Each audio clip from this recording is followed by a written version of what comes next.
Science के बारे में समझ नहीं था, इधर आ जाइए, समझ नहीं था। लेकिन जब कुछ दिनों से लगातार सर लोगों के संपर्क में हम आए, जब पूरा सिलेबस का सर डिटेल बताए, तो समझ में आया कि कितना ज़्यादा बदलाव हो चुका है। क्योंकि लाइब्रेरी साइंस को कंप्लीट इंफॉर्मेशन टेक्नोलॉजी से ऐड कर दिया गया है। ई लाइब्रेरी वगैरह आप सुनते होंगे, बहुत सारा चीज़ है इसमें आपको जानने के लिए। और अफरोज सर हैं, खुदाबख्श लाइब्रेरी का आपने नाम सुना होगा। और ये बिहार ही नहीं, भारत ही नहीं, हमको लगता है कि वर्ल्ड लेवल का ये लाइब्रेरी है। और सर लगातार 20 वर्षों से वहाँ पर अपनी सेवा दे रहे हैं, अपना क्वालिटी के बल पर।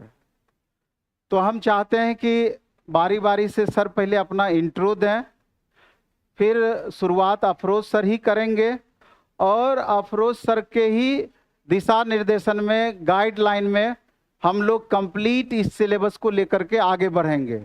जैसा कि आपको पता है कि आपका सिलेबस 2 भागों में कंप्लीट बटा हुआ होगा। पहले तो एक पात्रता परीक्षा, जिसको बीलेट भी आप कह सकते हैं, और दूसरे रूप में उसको एस्टेट के रूप में आप समझते हैं आसानी से। ये एक पात्रता परीक्षा है। 150 क्वेश्चन यहाँ आपका पूछा जाना है। 100 क्वेश्चन आपका उसमें लाइब्रेरी साइंस से होगा, और 50 क्वेश्चन आपका आर्ट ऑफ टीचिंग प्लस अन्य दक्षता, वो 50 क्वेश्चन उस सेक्शन से रहेगा। तो मेरिट जो आपका बनना है, मतलब पास करने के लिए मिनिमम 50% यूआर कैटेगरी के स्टूडेंट को चाहिए, यानी 150 में 75 मार्क्स आपका आना ही चाहिए। और गर्ल्स कैंडिडेट का 40%, यानी कि 150 में 60 मार्क्स आपको लाना होगा। तो जनरली जो हम टीआरई यानी शिक्षक भर्ती परीक्षा के अंतर्गत जो एस्टेट होता है, उसके जो क्वेश्चन के लेवल को हम देखते हैं, तो जनरली हम देखते हैं कि पास होने का एस्टेट परसेंटेज ठीक ठाक है, अच्छा खासा है। जनरली हम देखते हैं कि 90% तक स्टूडेंट पास कर जाते हैं। पिछली बार भी एस्टेट हुआ था, 89.89% स्टूडेंट पास किए थे। तो उस हिसाब से हमको लगता है कि पहला चरण का ये पात्रता परीक्षा में बहुत दिक्कत आपको नहीं होनी चाहिए, क्योंकि ये क्लास जो है, दिक्कत ये है कि लगभग 20 से 30 जुलाई के बीच में एस्टेट या बीलेट आपका आ सकता है, ऐसी संभावनाएं हैं। और जब भी ये आएगा, 1 से सवा महीने में आपका एग्जाम हो जाएगा। बहुत ज़्यादा समय उसके लिए आपको नहीं मिलना है। और जब इतना ही 1 महीना सवा महीना का समय मिलेगा, उतने कम समय में ऑफलाइन मोड में उस सब्जेक्ट को हम नहीं पढ़ा सकते हैं, नहीं समाप्त कर सकते हैं। इसलिए एस्टेट का पोर्शन हमने कंप्लीट ऑनलाइन मोड में डाल दिया कि उसमें टॉपिक वाइज लगभग 25 से 30 क्वेश्चन हम पूरा कराते जाएंगे डिटेल में, कि ऑप्शन सहित क्वेश्चन का डिटेल, यानी क्वेश्चन से कंसेप्ट, उस फॉर्मेट पे हम आगे बढ़ेंगे। और 50 मार्क्स का आर्ट ऑफ टीचिंग, उसका पूरा हम डिटेल पढ़ा देंगे, वो हमसे संभव है। और 50 मार्क्स में गारंटी है कि आरएस सर उस सब्जेक्ट को पढ़ाते हैं, गोरखपुर यूनिवर्सिटी के टॉपर हैं, तो उसमें 40 मार्क्स आपका निश्चित रूप से आएगा ही आएगा। 40 जब इधर से आ जाएगा, तो इधर 35 मार्क्स 100 में क्यों नहीं आएगा पास करने के लिए। तो मेन टारगेट होगा कि जो बीपीएससी आपका एग्जाम आगे चल के कंडक्ट करेगी, उसमें कैसे हम बेहतर करें, क्योंकि मेरिट आपका वहीं से बनना है, जॉब आपका वहीं से होना है। तो वो परफॉर्मेंस आपका बहुत मायने रखेगा वहाँ पर, कि उसका जो फॉर्मेट जनरली अभी जो हम समझ पा रहे हैं, हालांकि ये गारंटी अभी नहीं है, जब आगे चल के तय हो जाएगा तो पता चलेगा कि वास्तविक में सिलेबस क्या रखना है। लेकिन अभी हम लोग जो अनुमान लगा रहे हैं कि 80, 40, 30, 80 मार्क्स लाइब्रेरी साइंस से, 40 मार्क्स आपका कॉमन पेपर से, और 30 मार्क्स का मे भी लैंग्वेज रह सकता है, जिसमें 9 नंबर आपको लाना जरूरी है। 22 आपका हिंदी और 8 मार्क्स का इंग्लिश रहेगा। 9 मार्क्स लाएंगे तो आप क्वालिफाई कर जाएंगे, और 120 पे आपका मेरिट बनेगा। और वो 40 मार्क्स कॉमन पेपर में आपको 5 सब्जेक्ट पढ़ना होगा। उसमें आपका भारतीय राष्ट्रीय आंदोलन से 8 मार्क्स होगा, भारत का भूगोल से 8 मार्क्स होगा, साइंस तीनों पेपर मिला के 8 मार्क्स होगा, और मैथ में अर्थमेटिक सेक्शन से 8 मार्क्स होगा। जीए यानी कि जनरल अवेयरनेस, वो करेंट अफेयर्स वाला पार्ट, उससे 8 मार्क्स होगा। और ये दोनों पार्ट मिला करके 120 मार्क्स से आपका मेरिट बनेगा। उसमें जितना अधिक मार्क्स लाएंगे, उतना ही रिजल्ट का संभावना आपका बढ़ा हुआ रहेगा। वहां आप कमजोर पड़ेंगे तो दौड़ से बाहर होने की संभावनाएं बनी रहेगी।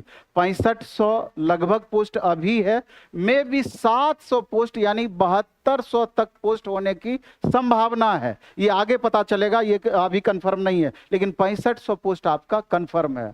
और अगर हम बात करें कि नंबर ऑफ स्टूडेंट का, तो यकीन मानिए कि मिनिमम 5 लाख, मैक्सिमम 6-7 लाख तक भी आपका पहुंच सकता है। वो तो आपका डोमिसाइल वाला एक बैरियर लगा दिया गया, नहीं तो में भी 10 लाख आपका टप जाता है। अब 5 लाख अगर आप मानते हैं 6500 पोस्ट है, तो आप समझिए कि कितना ज़्यादा कंपटीशन आपका टफ होना है। लेकिन राहत वाली बात यह है, जो गति तोरा सो गति मोरा वाली बात है, कि लगभग 90% स्टूडेंट का स्थिति वही है कि बहुत सब्जेक्ट पे पकड़ नहीं है। मेहनत सिर्फ हम नहीं करेंगे, साथ में सभी मेहनत करेंगे, उसी में जिसका स्मार्ट मेहनत होगा, बेहतर मेहनत होगा, वो रिजल्ट को ले जाएंगे। तो अभी तो आपका क्लासेस स्टार्ट होगी, लेकिन जल्द ही हम 2 चीज इसमें और ऐड करेंगे। एक तो टेस्ट, जिसके लिए प्लेटफॉर्म सब दिन से जाना जाता है। टेस्ट 2 तरह का होगा। सैटरडे संडे को फुल सिलेबस का टेस्ट हम लाएंगे, जो बीपीएससी टीआरई के फॉर्मेट पर, और डे बाय डे में 20 क्वेश्चन का सेलेक्टिव, 20 से लेकर 30 क्वेश्चन का डेली एक टेस्ट हम अलग से लाएंगे।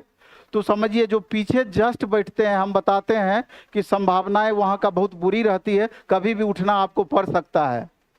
तो जाओ अभी बैठो, हम कल व्यवस्था अलग करेंगे, क्लासरूम बदल देंगे। तो मेरा मानना यह है कि जैसे हम बताए 2 चीज, टेस्ट से क्या होगा कि और ज्यादा आप बूस्ट होंगे, कि कभी भी अगर क्लास में कुछ कमियां भी रह जाती है तो उसकी भरपाई टेस्ट हमेशा से करती रही है। और टेस्ट अपना एक अलग विंग है, सर लोगों का सहयोग उसमें है। बेस्ट क्वेश्चन जो आपका एग्जाम में संभावित पूछा जा सकता है, अगर 20 क्वेश्चन का हम डिस्कशन कराएंगे, यकीन मानिए 200 क्वेश्चन का एक्स्ट्रा लाभ आपको होगा।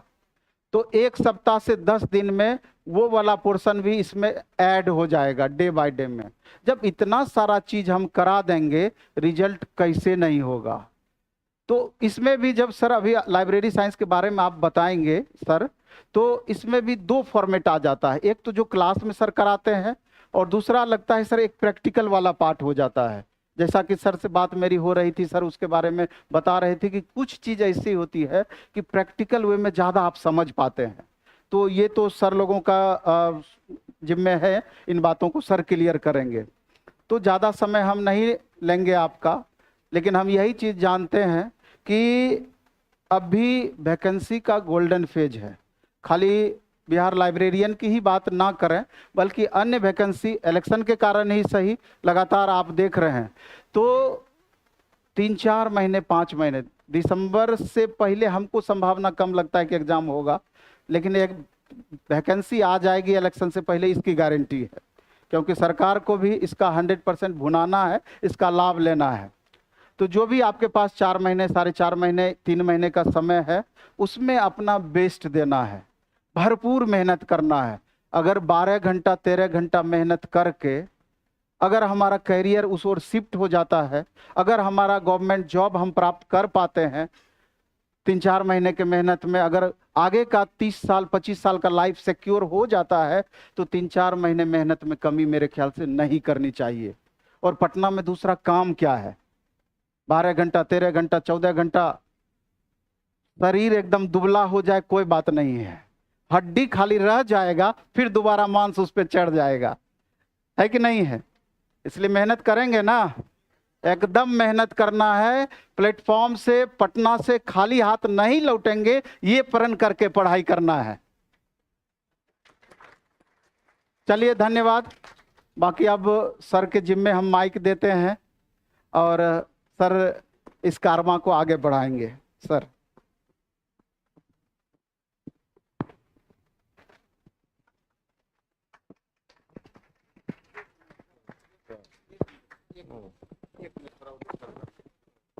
एक बात और है इसमें जो हम आपको कहना चाह रहे थे, छूट गया था। सर चूंकि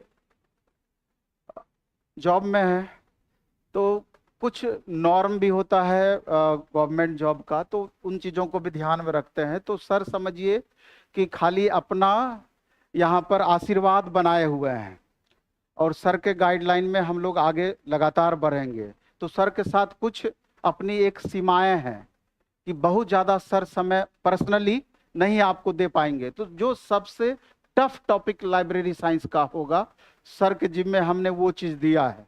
बाकी तो असिस्ट करने के लिए वेल नॉन टीचर हैं आपके साथ, उनके साथ में, सर के साथ में, और ज़रूरत पड़े तो सर से हम और टीचरों का सहयोग मांगेंगे जो यूनिवर्सिटी वगैरह के टीचर हैं, जो टॉप मोस्ट टीचर हैं, कि कम से कम संडे वगैरह को 2 घंटे 3 घंटे का स्पेशल अलग से भी हम लेक्चर बाकी गेस्ट टीचर वगैरह का हम लेकर के आपके सामने आए, जिससे कि और बेहतर कुछ हम आपको दे पाएं। क्या सर? और सर अपनी सेवा जनरली, जैसे अगर बीच में कोई छुट्टी पड़ा तो उस बीच में आपको रेगुलर देंगे, नहीं तो संडे को 2 से 3 घंटे का सेवा स्पेशल देंगे। बाकी क्लासेस पार्ट बाय पार्ट अलग अलग टीचर डे बाय डे में बढ़ाएंगे। ठीक है सर? Thank you sir.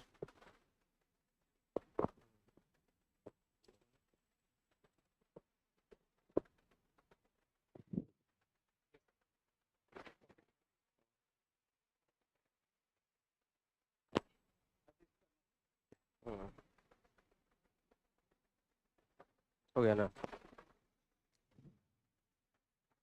तो आप लोग वहां बैठे।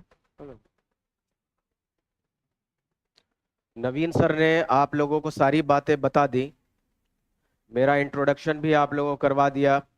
मैं खुदाबख्श ओरिएंटल पब्लिक लाइब्रेरी, जैसा देख रहे हैं स्क्रीन पर, मैं वहाँ कार्यरत हूँ, परमानेंट जॉब है। उसके अलावा पटना यूनिवर्सिटी आपके सामने है, वहाँ भी मैं BLIS और MLIS का क्लास सुबह 8 बजे से लेता हूँ। सुबह 8 बजे से इसलिए कि 9:30 बजे से मेरा ऑफिस है, 9:30 से। कॉलेज ऑफ कॉमर्स में भी एक दिन मैं देता हूँ BLIS में। तो मैं संडे को आप लोगों को ज़रूर और ज़रूर टाइम देने की कोशिश करूँगा। इसके अलावा भी जैसा सर ने कहा कि best teacher of the Bihar को आपके सामने इंट्रोड्यूस करूंगा। चूंकि अच्छे टीचर ज्यादातर वो जॉब में आ गए हैं, या जो अच्छे टीचर हैं वो जॉब में आने वाले हैं। जिसमें क्वालिटी रहती है तो उसका कहीं ना कहीं सेटलमेंट हो जाता है। तो आज मैं आप लोगों को लाइब्रेरी के जितने भी सेक्शंस हैं, डिपार्टमेंट हैं, यानी कि पूरे लाइब्रेरी साइंस का निचोड़ मैं आप लोगों को बताऊंगा बहुत आसान भाषा में और समझाने की कोशिश करूंगा। कोई भी टॉपिक आप समझने की कोशिश कीजिए, क्योंकि एक टॉपिक से क्या होता है, एक सब्जेक्टिव से होता है सैकड़ों ऑब्जेक्टिव्स की उत्पत्ति होती है। अगर आप एक ऑब्जेक्टिव्स पढ़ लेते हैं तो आपका एक क्वेश्चन सॉल्व होता है, मगर जब आप एक टॉपिक्स पढ़ लेते हैं उससे सैकड़ों, हो सकता है हजारों ऑब्जेक्टिव्स की उत्पत्ति होगी, आप उसको सॉल्व कर पाएंगे।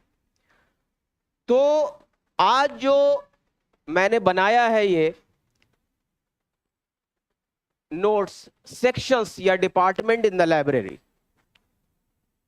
लाइब्रेरी में कौन कौन से सेक्शंस होते हैं, क्या क्या वर्क होता है, क्या क्या काम होते हैं, क्या क्या डिपार्टमेंट होते हैं, तो इसको मैं जो है डील करने की कोशिश करूंगा, समझाने की कोशिश करूंगा।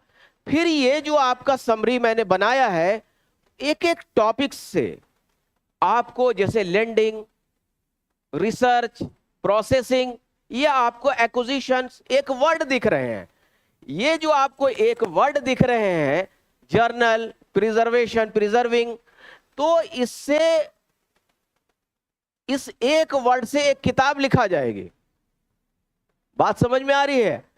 आपको एक जो शब्द दिख रहे हैं उसको फिर आगे जो टीचर्स आपको पढ़ाने आएंगे उसको डील करेंगे, मगर मैं यहां पर शॉर्ट में आपको समझाने की कोशिश करूंगा। तो library is a typically organised into various section. मैंने बाइलिंगुअल दिया है, चूंकि कुछ इंग्लिश में समझने वाले हैं और कुछ हिंदी में, इसलिए दोनों को मैं लेकर के चलता हूं। इसमें क्या क्या काम होते हैं? तो एक्विजिशन का काम होता है, कैटलॉगिंग का काम होता है, सर्कुलेशन का काम होता है, ये बहुत सारे काम होते हैं जिसको हमने नीचे आपको 11 पॉइंट में दिया है। जैसे पहला जो है एक्विजिशन सेक्शन, दूसरा है टेक्निकल सेक्शन। टेक्निकल सेक्शन में, एक्विजिशन सेक्शन में क्या होता है, किताबें अधिग्रहित होती हैं, अधिग्रहण किया जाता है। अर्जन, अर्जन मतलब लाना। लाइब्रेरी बगैर डॉक्यूमेंट के, बगैर किताब के तो पॉसिबल नहीं है लाइब्रेरी का अस्तित्व। तो लाइब्रेरी में पुस्तकों का लाना जरूरी है, रखना जरूरी है, संग्रह करना जरूरी है या स्टोर करना जरूरी है। मैगजीन, जर्नल, न्यूज़पेपर इत्यादि। तो एक्विजिशन जो विभाग होता है, आप गए होंगे बैंक में तो देखा होगा आपने कि कई डिपार्टमेंट, कई सेक्शंस बटे होते हैं। तो उससे समझिए, आप एक विभाग में आपको लोन देने का काम हो रहा है, एक विभाग में आपका अकाउंट खोलने का काम हो रहा है, एक विभाग में आप क्या कर रहा है, एक जगह पर आपको पैसा निकालने और जमा करने का काम चल रहा है। इस तरह से सैकड़ों काम बैंक में, रेलवे डिपार्टमेंट में, अकाउंट्स डिपार्टमेंट में, किसी भी डिपार्टमेंट में होते हैं। उसी तरह से पुस्तकालय में बहुत सारे काम हैं। हमारा जो आम पब्लिक का कंसेप्ट है वो है कि किताबों को निकालना और रखना, मगर ये नहीं है। तो लाइब्रेरी साइंस की जगह पर उसका जो नाम दे दिया गया, library and information science. Information का दौर है, सूचनाओं का दौर है, और सूचना के बगैर लाइब्रेरी को कम मत आकिए। लाइब्रेरी प्रोफेशन और कंप्यूटर का प्रोफेशन, यानी कि कंप्यूटर से जो लोग जुड़े हुए हैं, MCA, BCA, दो प्रोफेशन ऐसा है जो दुनिया के जितने भी डिपार्टमेंट हैं, आप कोई एक डिपार्टमेंट का भी नाम ले लीजिए जहां लाइब्रेरी की जरूरत नहीं हो, लाइब्रेरी प्रोफेशनल की जरूरत ना हो। हर डिपार्टमेंट को, हर सेक्शन को अपने सूचनाओं को संग्रह करना होता है। कैसे संग्रह करना होता है? साइंटिफिक मेथड से। यूं ही नहीं, साइंटिफिक मेथड से आप उसको रखेंगे, स्टोर करेंगे, ताकि उन रखे हुए सूचनाओं को आप पुनः प्राप्त कर सके। यानी कि आप उस इंफॉर्मेशन को दोबारा रिट्राइव कर सके। रिट्राइव मतलब कि पुनः प्राप्त कर सके। पुनः प्राप्त का, अब उसको बहुत सारे लोग समझ रहे होंगे, मगर मैं उन लोगों को लेके चलता हूं जो कुछ नहीं पढ़े हैं, यानी कि जरा सा भी नहीं पढ़ा है लाइब्रेरी साइंस। क्योंकि मैं जानता हूं इस चीजों को, क्लास लेने के लिए जाता हूं तो 90 सीट है जिसमें 15 और 20 जो है लोग उपस्थित होते हैं, स्टूडेंट्स। मगर पटना यूनिवर्सिटी ऐसी जगह है जहां ज्यादा से ज्यादा स्टूडेंट्स उपस्थित होते हैं। तो मैं ऐसे लोगों को, ऐसे स्टूडेंट्स आप में लेके चलता हूं। बहुत सारे लोग आप में से जान रहे होंगे जो हम बता रहे हैं, ऐसी बात नहीं है कि नहीं जान रहे होंगे। तो इंफॉर्मेशन को स्टोर करना, आप जैसे घरों में भी आप कोई चीज को रखते हैं तो यूं ही रख देते हैं या साइंटिफिक मेथड के द्वारा रखते हैं। आप अगर यूं ही सारे सामान को, किताबों को रखना है तो किताब की जगह पर रखते हैं, अपने चाबी को रखना है तो चाबी की जगह पर रखते हैं, पैसे को रखना है तो पर्स में रखते हैं, या कहीं आपने बनाया हुआ है रखते हैं। आप कपड़ा रखते हैं अगर एक अलमारी में, तो पैंट एक जगह पर, शर्ट एक जगह पर, क्लासिफाई करके रखते हैं, उसी को साइंटिफिक मेथड कहते हैं। तो अब मॉल वगैरह में भी आपने देखा होगा, इस तरह से व्यवस्थित करता है वो कि आपको वहां के कर्मचारी से पूछने की आवश्यकता होती है या नहीं होती है? नहीं होती है। क्यों? इसलिए कि वो वर्गीकृत करके उन चीजों को, जिसको इंग्लिश में कहते हैं क्लासिफाई करके। तो आपका एक पेपर है क्लासिफिकेशन, ये पूरा पेपर है theory and practical, DDC and CC, जो पढ़े हुए हैं के लिए आगे फिर आएगा वो। और दूसरा है कैटलॉगिंग। ये दो पेपर बहुत इंपॉर्टेंट होता है। खैर उतना डील नहीं करूंगा क्योंकि 1.5-2 घंटा इसी में लग जाएगा। तो एक्विजिशन आप समझ गए कि एक्विजिशन में क्या होता है? किताबें लाई जाती हैं। अब किताबें जो लाई जाती हैं वो 3 मोड से आती हैं, 3 मोड से। मोड समझते हैं, MOD है? जैसे आपको गांधी मैदान जाना है तो किस मोड से कहेंगे ना, कि किस मोड से जाना चाहते हैं? साइकिल से जाना चाहते हैं, बाइसाइकिल से जाना चाहते हैं, कार से जाना चाहते हैं, तो ये मोड हो गया। तो लाइब्रेरी में किताबें किस किस मोड से आ सकती हैं, बोलिए भी आप लोग। हाँ, पहला परचेस करके, खरीद करके, दूसरा गिफ्ट में, डोनेशन में, और तीसरा एक्सचेंज में। एक्सचेंज मतलब आदान प्रदान। आदान प्रदान, आप परचेस समझ गए, आप गिफ्ट ग्रेटिस भी समझ, ग्रेटिस भी इसको कहा जाता है, GRATIS। अब क्वेश्चन आ जाएगा कि ग्रेटिस, तो फिर ऑप्शंस में रहेगा, तो ये प्रॉब्लम नहीं आना चाहिए। गिफ्ट, डोनेशन, ग्रेटिस सब एक ही चीज है। और तीसरा एक्सचेंज। 2 चीजें आप आसानी से समझ गए होंगे, मगर तीसरा शायद कुछ स्टूडेंट समझे होंगे।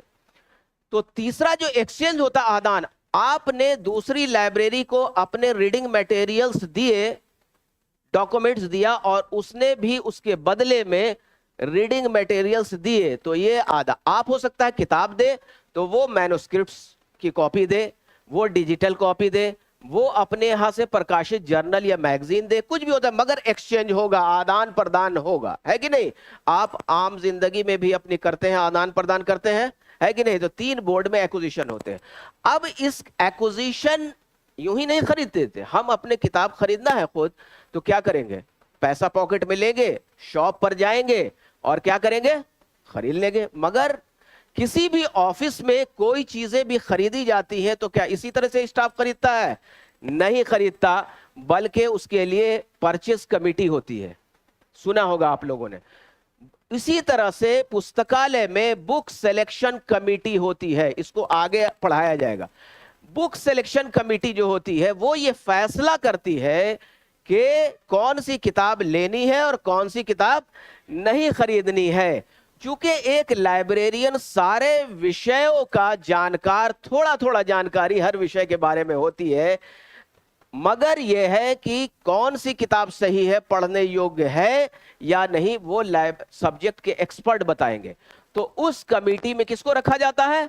सब्जेक्ट्स के प्रोफेसर्स, एक्सपर्ट को रखा जाता है। तो वो कमेटी में की मीटिंग होती है इत्यादि, और जो है फिर प्रोसीडिंग बनती है इत्यादि, वो उतना हम डेप्थ में अभी नहीं जाएंगे। तो एक्विजिशन हम समझ गए। तो एक्विजिशन के अंदर ही जब किताबें खरीदा जाती है, और वेंडर समझते हैं, जो सप्लाई करता है, शॉप, तो ला करके देता है बिल के साथ, तो ये एक्सेशन रजिस्टर है। ये आप स्क्रीन पर मैंने फोटो भी दे दिया है, इमेजेस भी दे दिया है, ताकि आप इसको प्रैक्टिकली समझ सके, थियोरिटिकली नहीं, यहां पर प्रैक्टिकली समझ सकेंगे। तो यहां पर एक्सेशन रजिस्टर्स में 15 कॉलम होते हैं, 16 दिया है, इसको सीरियल नंबर को नहीं जोड़ा जाता है। अकॉर्डिंग टू GFR बहुत सारी चीजें, मार्केट में जो किताबें हैं, मार्केट में जो चीजें हैं, बहुत सारी चीजें गलत भी हैं, मगर सही चीज जानना जरूरी है। ये एक्सेशन रजिस्टर का कॉलम किसने बनाया? हमने नहीं बनाया, किसी लाइब्रेरी वाले ने नहीं बनाया। ये भारत सरकार के जनरल फाइनेंशियल रूल, आप लोग जनरल स्टडीज के स्टूडेंट होंगे तो जानते होंगे। आप मिनिस्ट्री ऑफ फाइनेंस के वेबसाइट पर जाएंगे तो GFR रूल को, जो भारत सरकार का जो नियम है ऑफिस चलाने का, उस पे ये कॉलम दिए हुए हैं। 15 कॉलम्स होते हैं, याद रखिएगा। पहले 14 थे, अब 15 हो गए हैं।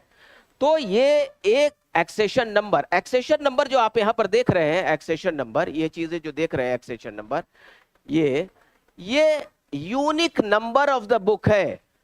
बुक का नंबर है। जैसे आपका आधार नंबर है, आपका आधार नंबर क्या दूसरे का नंबर हो सकता है? अगर वो आदमी डेथ भी कर गया तो भी आपका नंबर किसी को दिया जा सकता है? नहीं। पैन नंबर आपको जो अलॉट हो गया, तो क्या वो दूसरे को मरने के बाद भी दिया जा सकता है? नहीं। उसी तरह से मैं समझाने की कोशिश कर रहा हूं कि बुक्स का नंबर 1 पड़ गया किसी को, तो वो यूनिक नंबर हो गया, उसको कहते हैं एक्सेशन नंबर।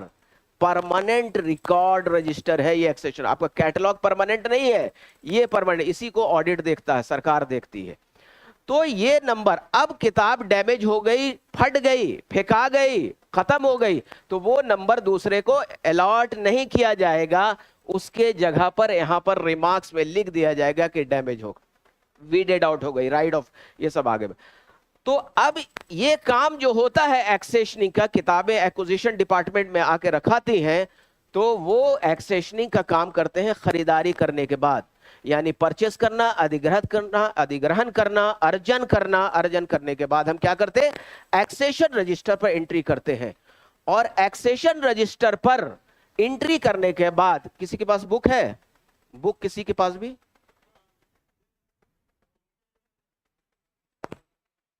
लाइए देखिए क्या होता है। सब इसको क्या कहते हैं, spine of the book. Spine समझते हैं, रीढ़ की हड्डी, हाँ, तो बुक के स्पाइन ही कहते हैं इसको, अलग वर्ड नहीं है इसके लिए। तो एडहेसिव स्लिप आता है, एडहेसिव स्लिप में ये नंबर हम लिख करके साट देते हैं। क्या करते हैं, अब कंप्यूटराइज्ड हो गया, कंप्यूटर से निकाला जाता है, मगर ऐसा आज भी होता आ रहा है। तो ये नंबर जो दिया, तो इसके एक जगह पर हुआ।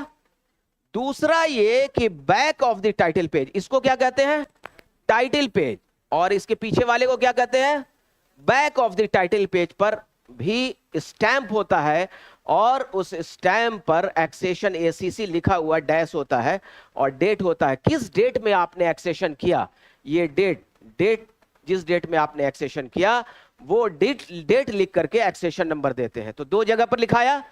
तीसरा जो आमतौर पर क्वेश्चन आता है एमसीक्यू में, सेक्रेट पेज, सेक्रेट जानते हैं, तो सेक्रेट पेज कोई एक बना लेंगे, 20 नंबर 25, ये फिक्स नहीं है, ये आप एक नंबर बना लेंगे।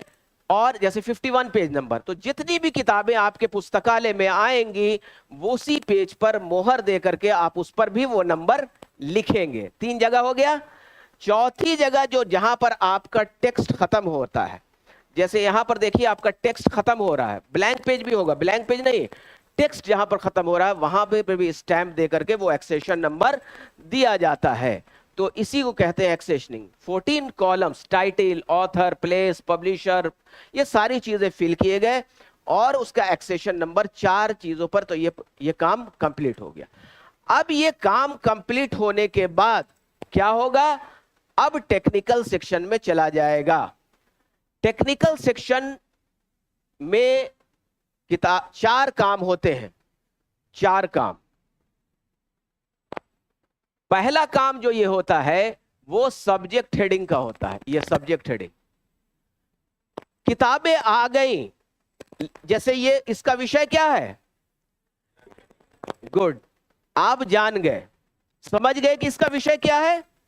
मगर बहुत सारे ऐसी किताबें होंगी जिसका विषय आपको पढ़ने के बाद ही पता चलेगा, जैसे गोदान, मर्चेंट ऑफ वेनिस, पता चल रहा है, गोदान मतलब गौदान है, तो गाय के कौ के माने में आया, दान मतलब डोनेशन।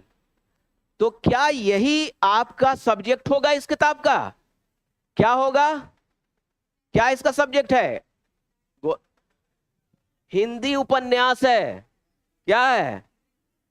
अगर आप काउ इसका सब्जेक्ट दे देते हैं और डोनेशन दे देते हैं, तो रीडर तो पगला जाएगा, कहेगा, सर्च करेगा लाइब्रेरी काउ, तो ये किताब आ जाएगा गौदान। डोनेशन पे सर्च करेगा, गूगल में सर्च करते हैं, तो जो चीजें सर्च करते हैं वही नहीं आता है, डिस्प्ले रिट्राइव वही होता है। तो बहुत ही लाइब्रेरी साइंस का, मैं जो मानता हूं कि लाइब्रेरी साइंस का सबसे मुश्किल काम है सब्जेक्ट असाइन करना। Merchant of Venice English drama है, अब मर्चेंट वेनिस जगह का नाम है, तो ये सब विषय नहीं होगा। चूंकि इन विषय सही देने पर आपका जो क्लास नंबर है, जो एक विषय है, क्लासिफिकेशन नंबर, वो सही होगा। आप डोनेशन दे देते तो डोनेशन का नंबर आज आगे बताएंगे पड़ जाएगा, और गलत जगह पर किताबें रखा जाएंगी स्टैक पर, वर्गीकृत नहीं होगा। पेंसिल की जगह पर पेन और पेन की जगह पर पेंसिल रखा जाएगा, और खोजना बहुत मुश्किल। चाबी की जगह पर पैसा, पैसा की जगह पर चाबी घर में रखा जाएगा, तो कितनी परेशानी होती है ना। घरों में भी बार बार अपने बच्चों को, अपने लोगों को बोलते हैं सही जगह पर रखा करो, अपने जगह पर रखा करो, बोलते हैं। उनका कहने का मतलब यह है कि चीजों को वर्गीकृत करके जैसा घरों में रखा हुआ है वैसा ही रखो, ताकि उस चीजों को निकालना आसान हो जाए। तो अब इसका सब्जेक्ट हमने दे दिया, जैसे हिस्ट्री ऑफ इंडिया है तो इंडियन हिस्ट्री है। अब ये विषय अपने मन से नहीं देना, ये विषय अपने मन से नहीं देना है।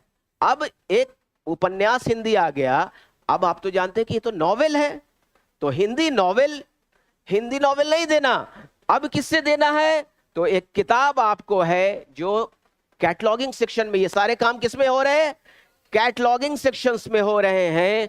और सबसे पहला काम लाइब्रेरी सब्जेक्ट असाइन करना होता है। किताबें जो हमारे पास आती हैं वो उसका सब्जेक्ट पता करना, सब्जेक्ट को पेंसिल से किताबों के पीछे लिख दिया जाता है। तो अब ये जो किताब आप देख रहे हैं 5 वॉल्यूम्स में है, library of Congress subject heading. इसी किताब के जरिए से आपको क्या करना है? सब्जेक्ट, उसमें उसके अंदर, इस किताब के अंदर जो लिखा हुआ है सब्जेक्ट, तो हिंदी उपन्यास का लिखा हुआ है हिंदी फिक्शन। फिक्शन मतलब उपन्यास, तो आपको सब्जेक्ट क्या देना है? हिंदी फिक्शन ही देना है कि नहीं? अब इंडिया की हिस्ट्री है, कोई सब्जेक्ट उसका इंडियन हिस्ट्री दे रहे हैं, हिस्ट्री कॉमा इंडिया दे रहे हैं, तो इतना नहीं, वहां लिखा हुआ है इंडिया डैश हिस्ट्री। तो एक मानक, ये क्या है? इंटरनेशनल स्टैंडर्ड है, अंतरराष्ट्रीय मानक किताब बना दिया गया कि विषय आपको चाहे अब अलग अलग लोग सब्जेक्ट देंगे। ये क्यों अंतरराष्ट्रीय मानक क्यों बनाया गया? इसलिए बनाया गया रीडर कंफ्यूज ना करे। इस लाइब्रेरी में आ रहे हैं तो इंडिया की हिस्ट्री का कुछ और विषय से सर्च कर रहे हैं, दिल्ली में जा रहे हैं दिल्ली की लाइब्रेरी का तो कुछ और विषय में सर्च कर रहे हैं, अमेरिका में जा रहे हैं तो ये प्रॉब्लम आ जाएगा, रीडर कंफ्यूज हो जाएगा। एक बार जब उसको यूजर मतलब रीडर को एजुकेट कर देंगे, एक लाइब्रेरी का प्रोफेशनल बता देगा। आप यूजर एजुकेशन एक बहुत बड़ा टॉपिक है, ये तो मैं यहां पर निकल रहा हूं बोल करके। यूजर को एजुकेट करना, बताना कि आप लाइब्रेरी को कैसे यूज करेंगे, उसी को यूजर एजुकेशन कहते हैं। आगे पढ़ाएंगे टीचर्स, तो इसी से आप सब्जेक्ट देंगे। तो आपने क्या किया? पहला काम क्या किया? कैटलॉगिंग में सब्जेक्ट दिया। दूसरा काम आप जो करेंगे वो आप बुक नंबर असाइन करेंगे। बुक नंबर असाइन करेंगे। बुक नंबर कहते हैं first 3 letter of the author's name. जैसे मोहनदास करमचंद गांधी है तो ये सरनेम कौन हुआ? गांधी। जवाहरलाल नेहरू है, नेहरू, तो नेहरू का NEH वो क्या हुआ? सरनेम हुआ। उसको एक विषय की किताबों को अलग किया जाता है ऑथर से, ताकि अब जैसे कि सपोज दैट बुक नंबर ना होता तो फिजिक्स का नंबर आगे क्लासिफाई में मैं बताऊंगा, एक ही नंबर एक जगह बहुत आ जाएगा, इसीलिए बुक नंबर के ऑथर के नाम से उसको डिफर किया जाता है। तो बुक नंबर दे दिया हमने। उसके बाद आप क्या करते हैं? क्लासिफिकेशन करते हैं, वर्गीकरण। तो वर्गीकरण जो आप करते हैं, देखिए ये आप देख रहे हैं, ये इसी से अरेंज होता है, इसी नंबर से अरेंज होता है, बुक नंबर और क्लास नंबर। अब ये क्लास नंबर को मैं शॉर्ट में आपको समझा दे रहा हूं। कितने लोग समझते हैं क्लासिफिकेशन? हाथ उठाइए। हाँ ठीक है, ठीक है, आप लोग समझते हैं, बहुत अच्छी बात है, बहुत खुशी की बात है। अब ये क्या किया जाता है? सब्जेक्ट को, विषय को, किताब के नाम को नहीं, किताब के ऑथर के नाम को नहीं, इसके विषय को, जो हमने लाइब्रेरी साइंस दिया या हिंदी फिक्शन दिया, इसको एक्चुअल लैंग्वेज को आर्टिफिशियल लैंग्वेज में चेंज कर दिया जाता है। अब उसकी मिसाल देते हैं। आप यूनिवर्सिटी में लेते हैं एडमिशन, तो आपका एक रोल नंबर होता है, अशोक कुमार, मोहन कुमार, है ना? तो अब उसका एक रोल नंबर होता है। तो रोल नंबर जैसे बुलाया गया, रोल नंबर 1, फौरन अशोक कुमार कहता है यस सर, वो समझ गया कि हम ही हैं। जेल में कैदी नंबर होता है, सुना है ना? तो उसके नाम को समझाने के लिए कहते हैं, ठेठ भाषा में समझाना होता है। तो कैदी के नाम को हम कैदी नंबर में बदल देते हैं। तो हमने क्या किया? एक्चुअल जो नाम था, एक्चुअल लैंग्वेज को नोटेशन में कन्वर्ट कर दिया। नोटेशन में डिजिट में कन्वर्ट कर दिया। नोटेशन भी आप पढ़ेंगे क्लासिफिकेशन में बाद में, प्योर नोटेशन, मिक्स नोटेशन, ये तो आमतौर पर DDC, डेविड डिसिमल क्लासिफिकेशन, पूरी दुनिया में यही किताब है। इसी में जितने विषय दुनिया में हैं, जितने भी, चाहे लाखों लाख क्यों ना हो विषय, ये सारे 4 वॉल्यूम में दिए गए हैं। 4 वॉल्यूम जो है उसमें 2 वॉल्यूम में नंबर दिए गए हैं, एक में इंडेक्स है, आपकी मदद के लिए है, बहुत सारी चीजें हैं, आगे प्रैक्टिकल में आप पढ़ेंगे। तो जैसे उदाहरण के लिए पॉलिटिकल साइंस की किताबें आ गई, पॉलिटिकल साइंस विषय है, ठीक से समझिए, ऑब्जेक्टिव ऑटोमेटिक सॉल्व हो जाएगा आपका, ऑब्जेक्टिव कुछ नहीं है, समझिएगा। उसके बाद मैं पूछूंगा कितने लोग समझ में आया, कितने लोगों को। तो जैसे पॉलिटिकल साइंस की किताब है तो उसका नंबर इसमें दिया हुआ है 320, लॉ की किताबें आ गई तो 340, इंडिया की हिस्ट्री की किताबें आ गई तो 954, चाइना की हिस्ट्री की किताबें आ गई तो 951, लाखों नंबर। अब मुझे कि लाखों नंबर याद कैसे रहता, तो करते करते याद हो जाता, वो कोई प्रॉब्लम नहीं है ये। अब ये इंडिया की हिस्ट्री है, अब इंडिया की हिस्ट्री के अंदर एंशिएंट हिस्ट्री है, मिडाइवल है, मॉडर्न है। अब मान लीजिए कि मिडाइवल एंशिएंट में अशोक का पीरियड, चंद्रगुप्त का पीरियड, मिडाइवल में अकबर, बाबर, हुमायूं इत्यादि सबके नंबर दिए हुए हैं उसके अंदर। तो उसी में बनाने का भी प्रोविजन है मैथमेटिक्स की तरह, और रेडीमेड नंबर भी दे दिए गए हैं। तो हम क्या करते हैं, तीसरा काम कि उस और इसी नंबर से किताबें अलमीरा पर अरेंज होती हैं, यही नंबर से। जैसे पॉलिटिकल साइंस की किताबें आ गई, इसमें जो नंबर दिया हुआ है 000 से 999 तक नंबर दिया गया है। जिस विषय की किताबें होंगी इसमें ढूंढ करके, प्रैक्टिकल में ये सारी चीजें पढ़ाई जाती हैं, इससे ढूंढ करके क्या करना होगा, वो नंबर लिख देना पड़ेगा किताब पर। जो कैटलॉगिंग करेंगे हम, वो कैटलॉगिंग जो है में ये नंबर दिया जाए, ताकि पॉलिटिकल साइंस की किताबें एक जगह अलमीरा पर आ जाए। हिस्ट्री की किताबें, अब हिस्ट्री में इंडिया की, पाकिस्तान की, चाइना की, नेपाल की, भूटान की किताबें एक जगह पर आ जाएं, हिंदी उपन्यास एक जगह पर अलमीरा पर आ जाए, तो आसानी होगी ना पाठक को आसानी। इसी नंबर से, चूंकि हम क्या करते हैं, एक्चुअल लैंग्वेज को, विषय के नाम को नोटेशन में, डिजिट में बदल देते हैं। क्लियर हो गया? अब जब 3 काम कर लेते हैं तो कैटलॉगिंग करते हैं, सूची बनाते हैं। सूची ये आपने लाइब्रेरी में देखा होगा, कैटलॉग कार्ड देखा है लाइब्रेरी? हाँ, ये पहले मैनुअल चला करता था, मैनुअल हुआ करता था और कार्ड हुआ करता था, कैटलॉग कार्ड। उसी में हम पेन से लिखा करते थे साफ साफ, और ये इसको डिक्शनरी कैटलॉग कहते हैं। डिक्शनरी की तरह से अल्फाबेटिकल अरेंज करके A B, A B B, A C, इस तरह से अरेंज होता था। जैसे डिक्शनरी आप देखते हैं, ताकि पाठक आसानी से, जैसे हिस्ट्री में तो एच में चला गया, HIS में, डिक्शनरी में जिस तरह से मीनिंग देते हैं, इसीलिए इसको डिक्शनरी कैटलॉग कहते हैं। ये चलता है, आज भी लाइब्रेरी में है। मगर अब कंप्यूटराइज्ड कैटलॉग हो गया, उसमें आसानी है। इसमें क्या करना पड़ता था, ऑथर से कैटलॉग अलग बनाना पड़ता था, टाइटल से अलग बनाना पड़ता था, सब्जेक्ट से अलग, एडिटर से अलग, अगर एडिटर है तो किताब में, ट्रांसलेटर से अलग, यानी कि हर तरह से पाठक अप्रोच कर सके, इसको पाठक अप्रोच कर सके। अब ये देखिए कैटलॉगिंग मॉड्यूल है, ये आप देख रहे हैं, ये कैटलॉगिंग मॉड्यूल है। इसी के अंदर जब क्लिक करते हैं तो ये कैटलॉगिंग के लिए ओपन हो जाता है। ये अभी सारी फोटो मैंने नहीं दिया है, देखिए एक्विजिशन है, ये एक्विजिशन मैंने पढ़ाया, तो एक्विजिशन, सर्कुलेशन, सीरियल, ये जितने भी काम है विभाग जो आपको ऊपर बताए, ये सारे विभाग लाइब्रेरी सॉफ्टवेयर में उपलब्ध होते हैं। ओके, तो ये कैटलॉगिंग करते हैं तो कि आसानी से, इसमें अलग अलग नहीं बनाना पड़ता, बल्कि आप एक बार जब कैटलॉगिंग बना लेते हैं तो वो सर्चिंग पॉइंट ऑथर से, टाइटल से, सब्जेक्ट से, अगर एक विषय में 2-4 सब्जेक्ट भी है उससे भी सर्च कर देगा। एक ही बार बनाना होगा। एक किताब के कई विषय हो सकते हैं कि नहीं हो सकते हैं। एक साइंस की किताबें हैं, उसके अंदर फिजिक्स, केमिस्ट्री और बायोलॉजी तीनों है, तो कोई पाठक बायोलॉजी से भी खोज सकता, जूलॉजी, बॉटनी से भी खोज सकता है, फिजिक्स से और केमिस्ट्री से भी खोज सकता है। तो हर के कीवर्ड दिए जाते हैं इस कैटलॉगिंग में, टाइटल, ऑथर, प्लेस, कहां से किताबें छपी, किसने छापा, प्रकाशक ने, कब छपा, उसके पेज कितने हैं, उसके साइज कितने हैं, सीरीज क्या है, वॉल्यूम का टाइटल क्या है, यानी कि इस किताब की जितनी भी डिस्क्रिप्शन है, बिब्लियोग्राफिकल डिस्क्रिप्शन, ये सारी चीजें दी जाती हैं उस कैटलॉगिंग में, ताकि पाठक आसानी से कंप्यूटर के जरिए से लोकल एरिया नेटवर्क पर है तो लोकल एरिया नेटवर्क पर, मेट्रोपॉलिटन एरिया नेटवर्क मैन पर है तो मैन पर, वैन पर वाइड एरिया नेटवर्क है यानी कि दुनिया के किसी कोने में रह करके भी वो सर्च आसानी से कर ले। तो ये कैटलॉगिंग का काम आप समझ गए हो। अब ये रेफरेंस सेक्शन है। रेफरेंस सेक्शन में 3 तरह के रेफरेंसेस सर्विस होते हैं, रेफरेंस सर्विस होती है। रेफरेंस क्या है? रेडी रेफरेंस,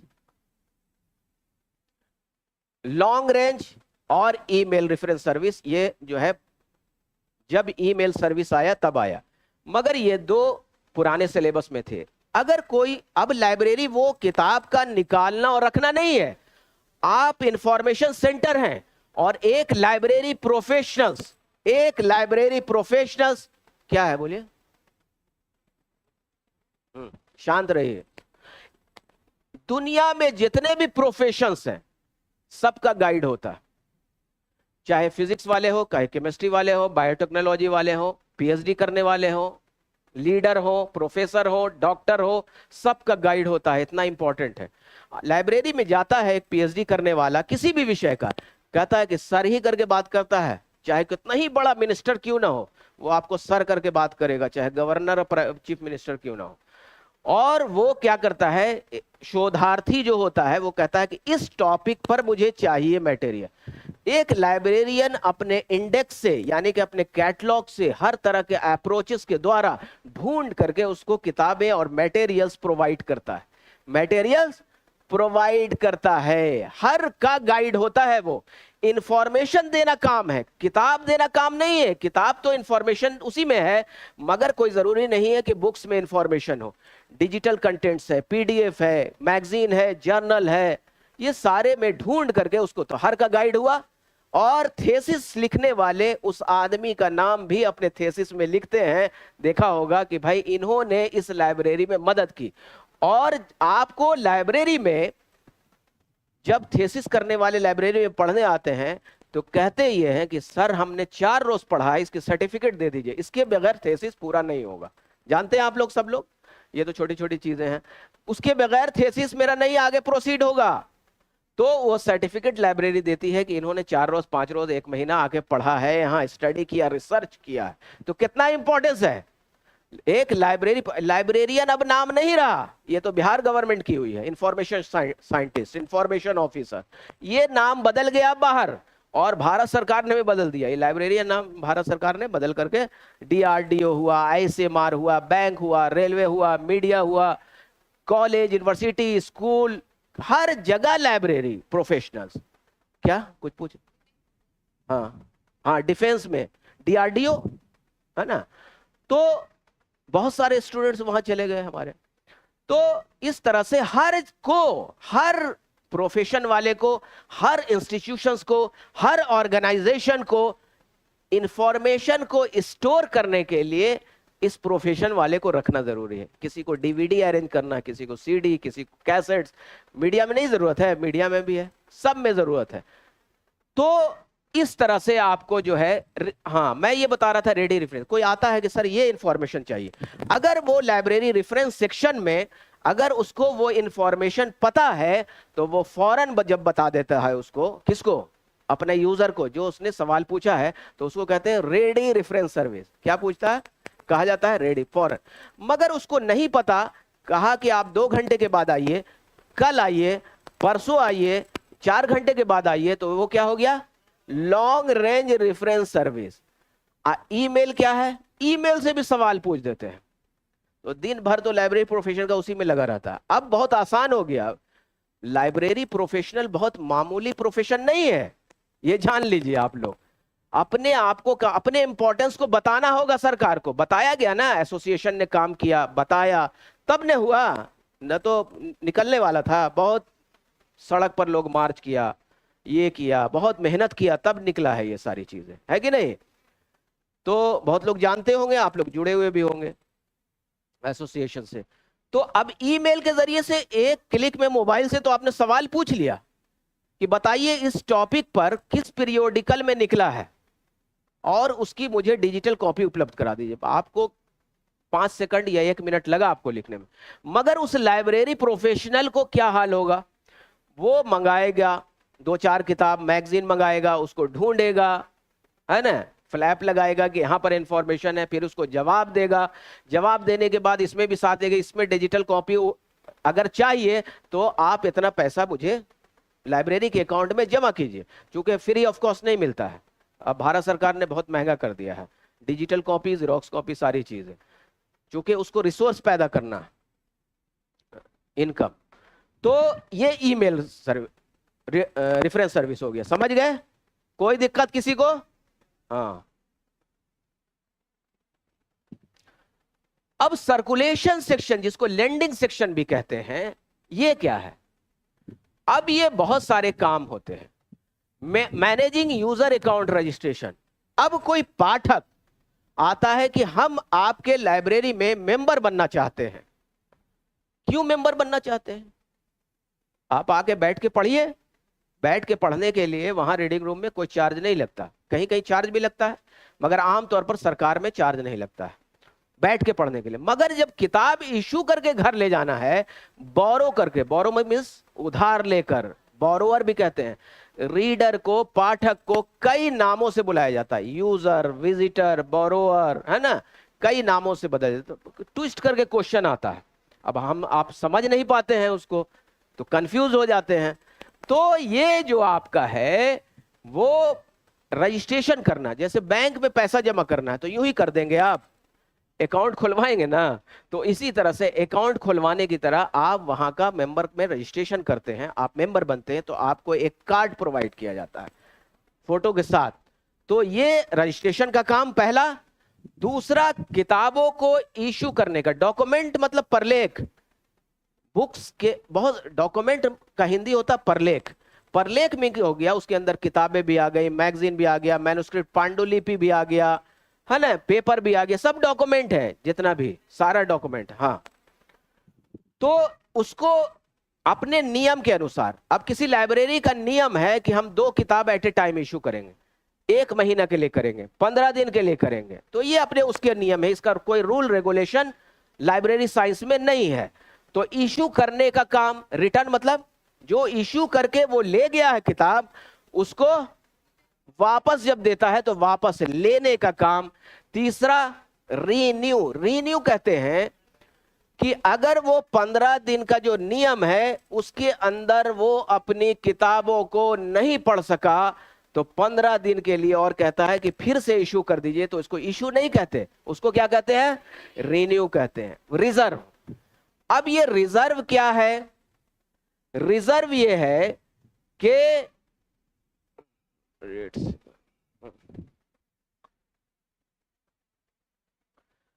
रिजर्व क्या है? रिजर्व, आप ट्रेन में रिजर्वेशन देखते हैं, पता ये चलता है कि ये रिजर्वेशन में एक सीट भी बर्थ खाली नहीं है, मगर आपका रिजर्वेशन फिर भी हो जाता है। उसका अर्थ ये हुआ कि अगर कोई आदमी जिसका रिजर्वेशन हो चुका है और कंफर्म बर्थ है, अगर वो कैंसिल करवाता है तो फिर आपको क्या होगा? अलॉट हो जाएगा, आपको मिल जाएगा। तो यहां भी वही है, वो कैटलॉग में आके देखता है, चाहे मैनुअल हो चाहे ऑनलाइन हो, कंप्यूटराइज्ड हो, देखता है कि ये किताब पुस्तकालय में तो उपलब्ध है, मगर ये इस आदमी को, इस मेंबर को इशू है, वो सारा ऑनलाइन में दिखा देता है, या वहां का लाइब्रेरी जो स्टाफ है वो बता देगा। तो कहता है कि मेरे लिए रिजर्व कर दीजिए। रिजर्वेशन का ऑप्शंस उसमें होता है लाइब्रेरी सॉफ्टवेयर में, खास करके मैनुअल में नहीं होता। मैनुअल नहीं, अब चूंकि कोई चीज मैनुअली नहीं है तो वो रिजर्व कर लेता है। जैसे ही वो वापस आती है, अगर दूसरे को वो स्टाफ किताब इशू करना चाहेगा तो वो क्या होगा? नहीं कहे, दिखाएगा कि ये रोहित कुमार रिजर्व किए हुए हैं, तो उसी को होगा, उसको इन्फॉर्म किया जाएगा। रिजर्वेशन समझ गए? अब फाइन एंड फीस, मान लिया फीस लिया गया मेंबर बनने का, आपने लेट में लाया किताब, 15 दिन हो गया था, 20 रोज, तो पर डे जो आपकी फाइन है फिक्स की है लाइब्रेरी ने, उसके हिसाब से फाइन लेना। Providing basic user support, user को बेसिक जो नीड है उसको सपोर्ट करना। लाइब्रेरी यूजर को प्रोमोट करना, आगे बढ़ाना, इनकरेज करना, प्रोत्साहित करना, ठीक है। रिस्पॉन्डिंग द यूजर नीड, यानी कि यूजर की जरूरतों आवश्यकताओं को क्या करना, रिस्पॉन्ड करना। कह रहा है वो कि अरे ये चीज सर नहीं है, तो ये पानी पीने वाला नहीं है, पानी पीने के लिए नहीं है रीडिंग रूम में, तो पानी पीने का एक लगवा दीजिए। तो ये क्या करेंगे, उसको रिस्पॉन्ड करना है, उसके नीड को, जरूरत को क्या करना है, हाँ इंप्लीमेंट करवाना है उस लाइब्रेरी में। तो ये सर्कुलेशन सेक्शन का काम है, जिसको लेंडिंग सेक्शन भी कहते हैं। अब पीरियोडिकल सेक्शन, पीरियोडिकल सेक्शन में मैगजीन, पीरियोडिकल क्यों कहा गया, पीरियोडिसिटी समझते हैं, फ्रीक्वेंसी समझते हैं, है? सब लोग नहीं समझते, कुछ लोग समझते हैं। इसमें अवधि होती है, फ्रीक्वेंसी होती है, इसको सीरियल भी कहते हैं, पीरियोडिकल भी कहते हैं, सीरियल भी कहते हैं, मैगजीन भी कहते हैं। उसी सीरियल के अंतर्गत न्यूज़पेपर भी आता है। किताबें जो आप खरीद करके लाते हैं तो एक बार लाएंगे, लाइब्रेरी में आएगी, खत्म हो गई, दूसरी कॉपी लेना है तो फिर से वो प्रोसेस अपनाना पड़ेगा।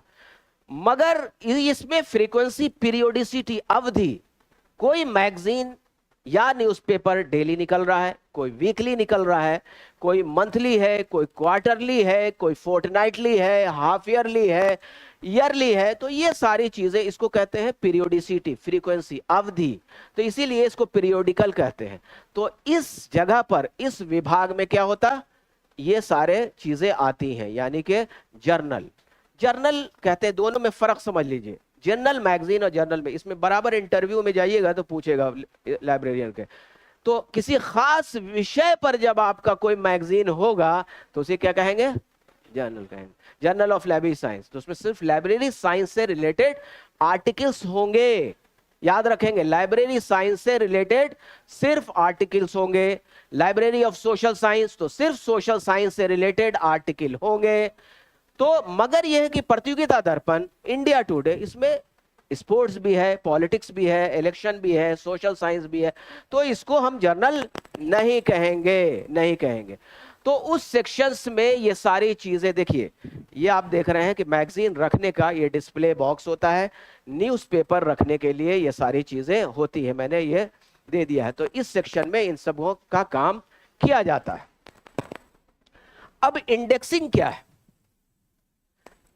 जर्नल जो है बहुत इंपॉर्टेंट चीज है। थोड़ा थोड़ा करके आप लोग, थोड़ा देर और बस बैठिए। इंडेक्सिंग बहुत इंपॉर्टेंट चीज है रिसर्चर के लिए। ये इंडेक्सिंग जो आपका है, इंडेक्सिंग, ये रिसर्चर के लिए, शोधार्थी के लिए बहुत इंपॉर्टेंट है।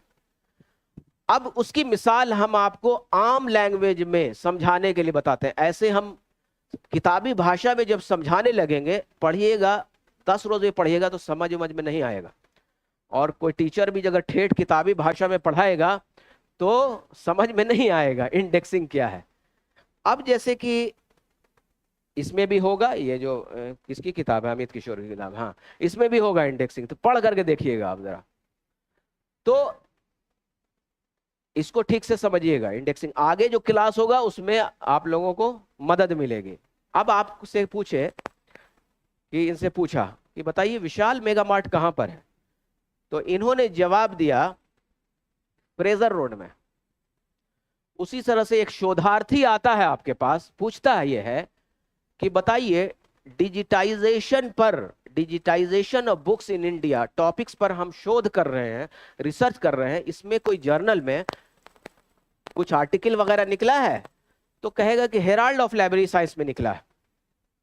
उसी तरह का जवाब हो गया जैसे इन्होंने जवाब दिया या हमने जवाब दिया कि विशाल मेगा मार्ट कहां पर है, फ्रेजर रोड में है।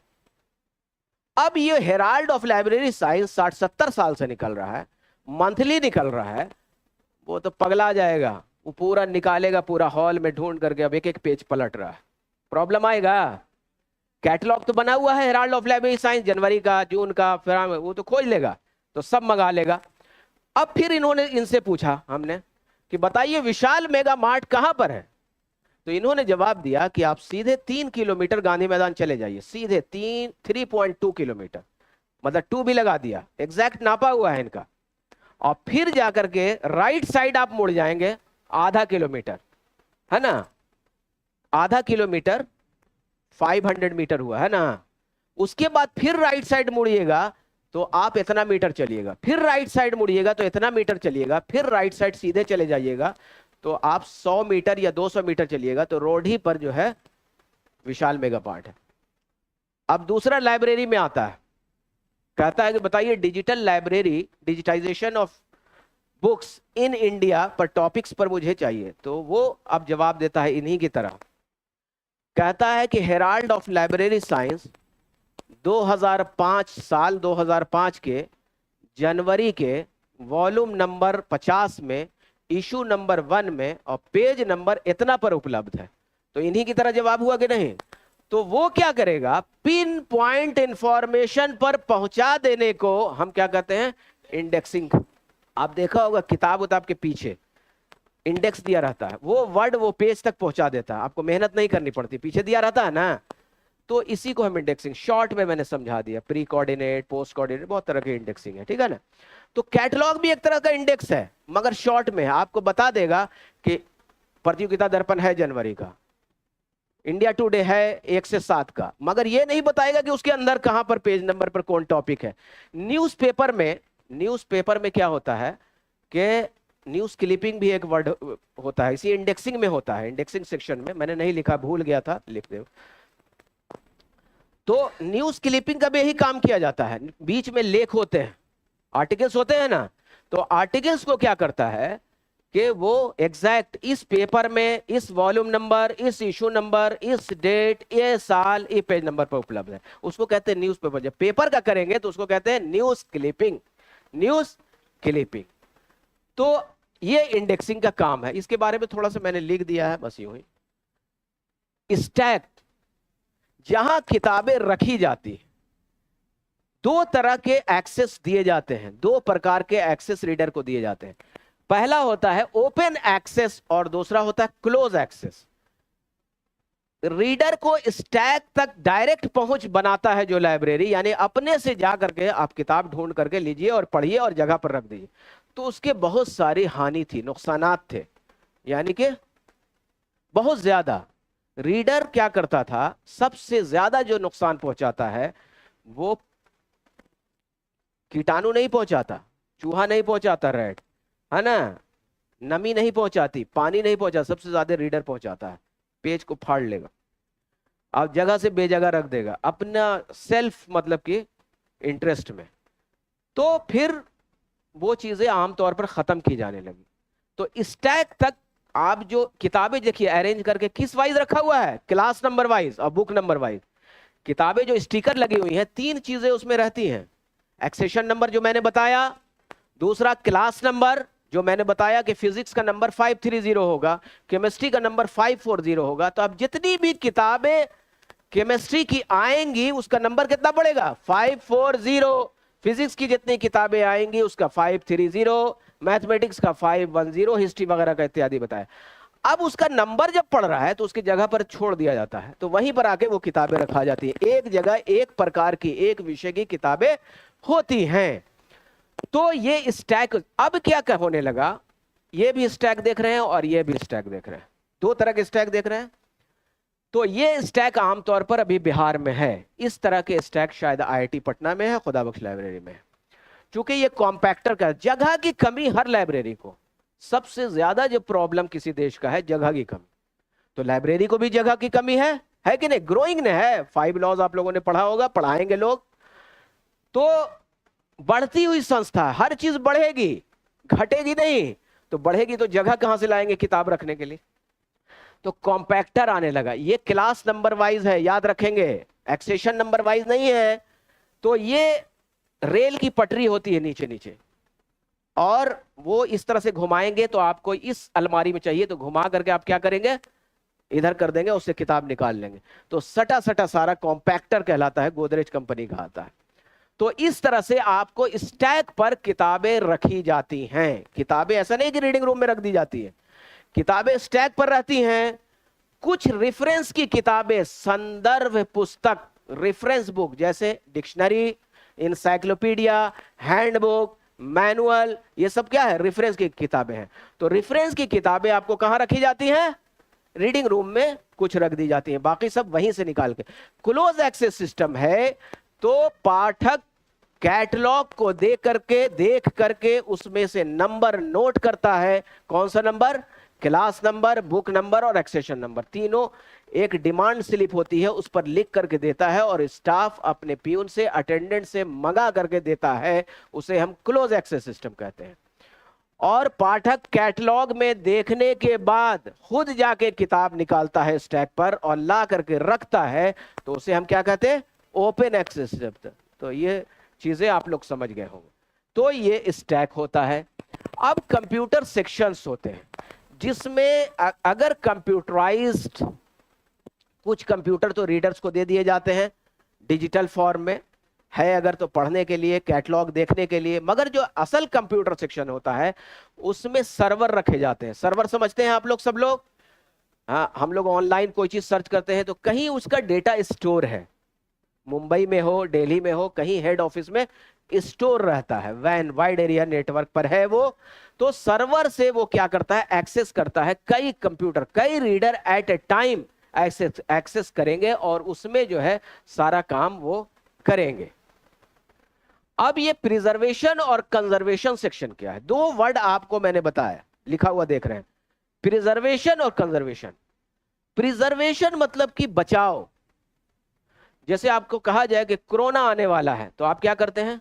बचाव के लिए बहुत सारा काम करते हैं। ठंडे में नहीं जाते हैं, कुछ होम्योपैथिक दवा, एलोपैथिक दवा खाना शुरू कर देते हैं, घर से बाहर नहीं निकलते हैं, ये बचाओ। जब आप बीमार पड़ गए तो कहाँ जाएंगे? हॉस्पिटल। तो आपका कंजर्वेशन होने लगेगा, इलाज होगा, है कि नहीं?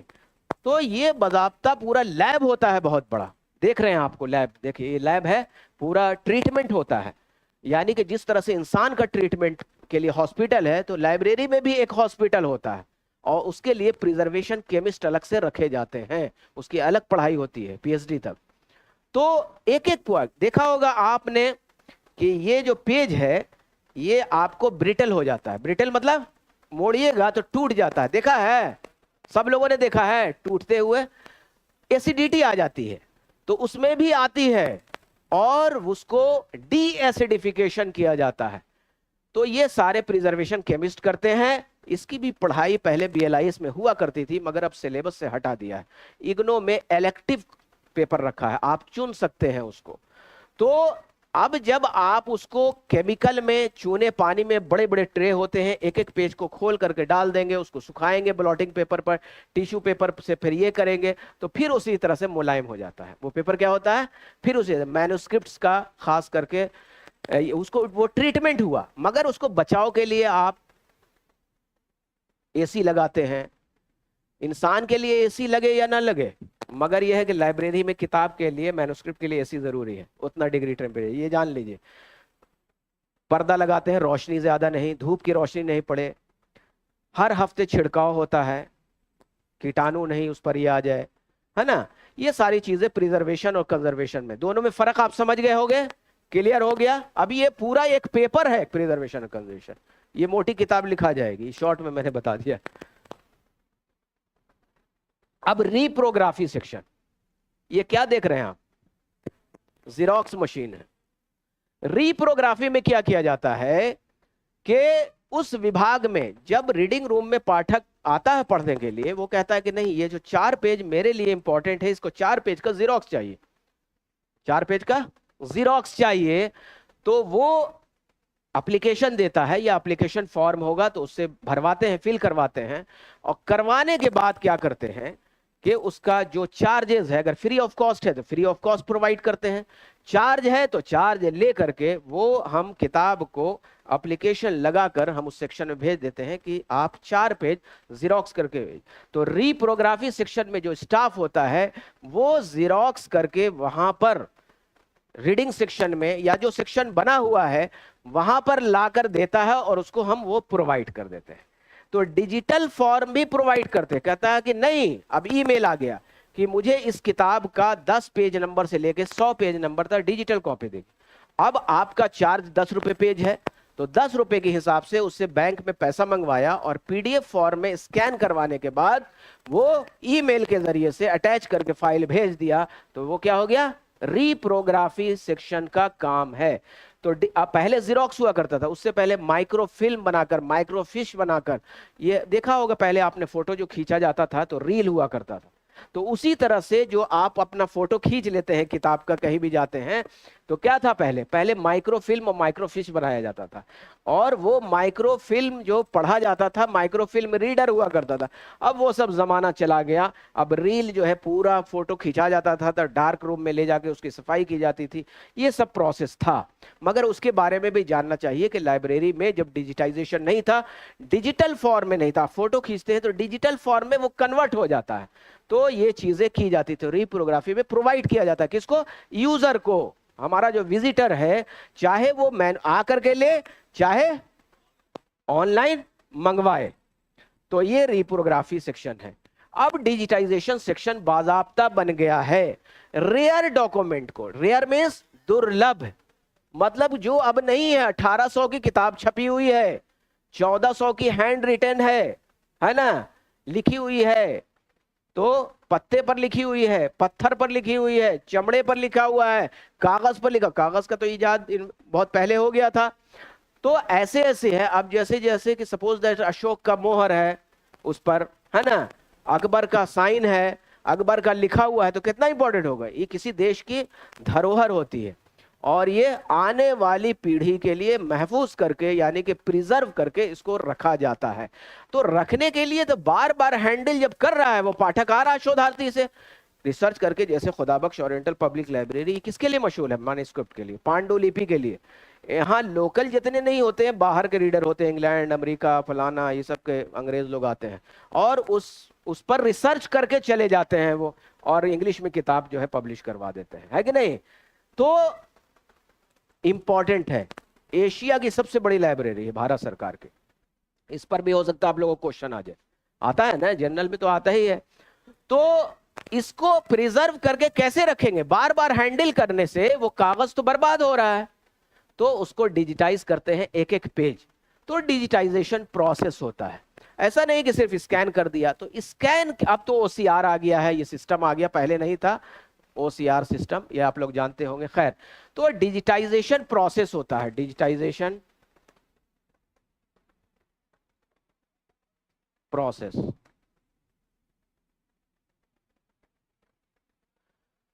तो स्कैन करना को सिर्फ स्कैनिंग कहते हैं, मगर जब सारा उसका भी सॉफ्टवेयर होता है, जैसे आपको मैंने सॉफ्टवेयर दिखाया, तो डिजिटाइजेशन को रिट्राइव करने के लिए, उस किताब को पुनः प्राप्त करने के लिए, उसको पढ़ने के लिए, उसकी सर्चिंग पॉइंट बनाने के लिए, जैसे कोई संस्कृत की चीज है, आपने फोटो खींच दिया, तो फोटो खींच दिया जब आपने, तो क्या आप उसके टेक्स्ट को पढ़ सकते हैं, सर्च कर सकते हैं?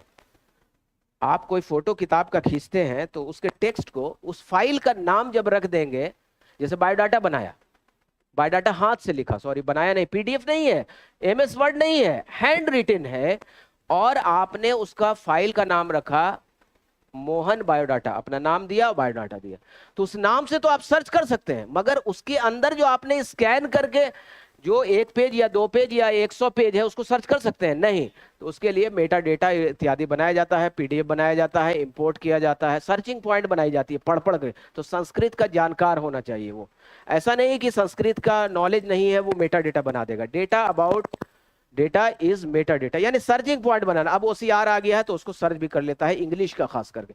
अभी अरबी, पर्शियन और क्या संस्कृत वगैरह का थोड़ा सा मुश्किल होता है।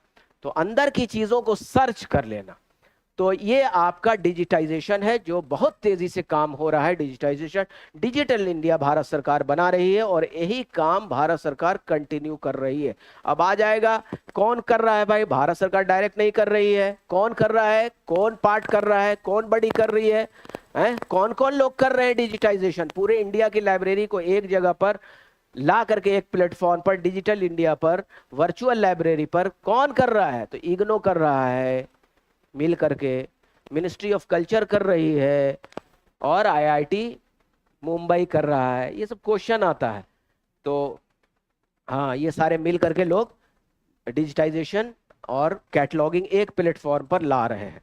तो ये आपका एक ओवरव्यू हुआ लाइब्रेरी सेक्शंस का। मैन्युस्क्रिप्ट सेक्शन भी अलग होता है, जो हम लिखना भूल गए। अब हर चीज 2 घंटे में सुबह में मैंने बनाया है। बैठ करके, तो दिमाग से निकल गया। मैन्युस्क्रिप्ट पांडुलिपि सेक्शन भी होता है, वहां सिर्फ जो है, हाँ, सिर्फ हस्तलिखित, हाथ से लिखी हुई किताबें, पुस्तकें या डॉक्यूमेंट्स, हाँ, हर में होता है, पटना यूनिवर्सिटी लाइब्रेरी में भी है, सब लाइब्रेरी में थोड़े थोड़े मैन्युस्क्रिप्ट्स होते हैं, नहीं है हैंड रिटन, किसी ने गिफ्ट कर दिया, किसी ने ये कर दिया, सारी चीजें, तो वो भी एक अलग विभाग है। अब उसका बहुत सारा काम होता है, डिजिटाइजेशन ही नहीं होता, उसका ट्रांसलेशन होता रहता है। अब मान लिया कि संस्कृत में कितने लोग जानते हैं संस्कृत, कितने लोग अरबी पर्शियन जानते हैं, नहीं जानते ने, तो उसके ट्रांसलेशन का काम, उस पर रिसर्च का काम, उस वक्त उसने लिखा था तो उस पर रिसर्च, शोध होता रहता है, और एक नए सूचनाओं की उत्पत्ति होती है। शोध से क्या होता है, एक नई सूचनाएं उत्पत्ति होती है। तो इसीलिए नई सूचनाओं के, नए इन्वेंशन में आप लोगों का बहुत बड़ा रोल होता है। मैं कई जगह कह चुका हूं इस चीज को, अपने को कमतर मत समझिए। एक शोधार्थी आता है, आप उसकी मदद करके उसके शोध में मदद करते हैं, और शोध करने के बाद वो एक नए सूचनाओं को उत्पन्न करता है, इन्वेंशन करता है। और नए सूचनाओं को जब उत्पन्न करता है तो उसी को इन्वेंशन कहते हैं। उसमें रोल नहीं हुआ आपका, डीआरडीओ की लाइब्रेरी है, मिसाइल बनाया अबुल कलाम ने, तो अरे पुरानी सूचनाएं भी तो वहां लाइब्रेरी में प्रिजर्व थी, तो वहां की लाइब्रेरी वालों ने उनको उपलब्ध कराया, उपलब्ध करा के उस पर से फिर एडवांस रिसर्च किया, एडवांस रिसर्च करके मिसाइल बना दिया। तो लाइब्रेरी वाले का रोल नहीं हुआ है? अगर वो प्रिजर्व करके नहीं रखता साइंटिफिक मेथड के द्वारा, ऐसे नहीं रखना, स्टोर नहीं कर देना, गार्बेज नहीं बना देना, ऐसा ही स्टोर करना मतलब गार्बेज हो गया, मगर उसी को अरेंज कर दिया आपने साइंटिफिक मेथड से, according to class number, according to classification number, तो वो क्या हो गया, वो यूज लायक हो गया, उपयोग करने लायक हो गया।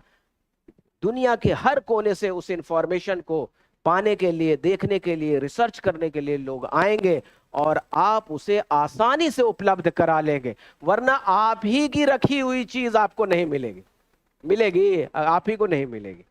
तो ये आपका मैंने एक ओवरव्यू दिया है, ताकि आगे आने वाला जो क्लास है वो आप लोगों को आसानी हो, इसीलिए मैंने दिया है। कुछ कुछ देते रहेंगे हम भी, क्योंकि मेरे लिए पॉसिबल नहीं है, 1 घंटा से ज़्यादा शायद बोल भी नहीं पाते हैं ज़्यादा। तो संडे को, जैसा कि नवीन सर ने आप लोगों को बताया, संडे को टाइम देंगे, और संडे को और एक्सपर्ट टीचर, मैंने कहा है नवीन सर को, डॉक्टर BL शर्मा जैसे highly qualified teacher, assistant professor Muzaffarpur में है, वो यहाँ घर तो उनका यही है, मगर उनको हम रिक्वेस्ट करेंगे तो आप लोगों को वो टाइम देंगे। ठीक है, आज का क्लास यहीं पर समाप्त करते हैं।